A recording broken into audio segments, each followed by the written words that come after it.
now then, it's time to use our embossed layers to actually add the highlights we were waiting for.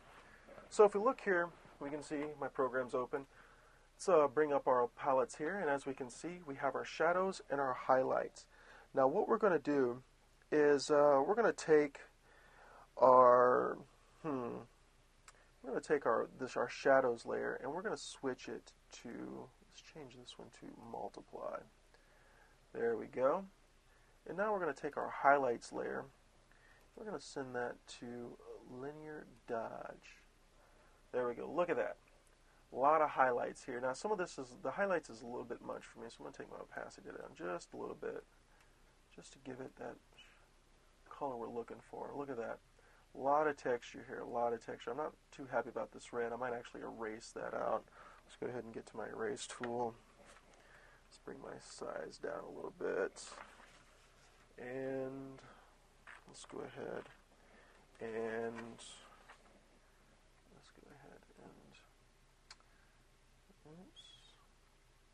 let's bring it up to 100. There we go.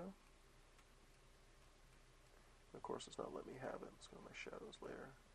There we go. Take it out of my shadows layer. There we go. Smooth it out a bit. I don't like this back here, so we'll take this out. We'll have to bring that out in our highlights layer. Take it out a bit there.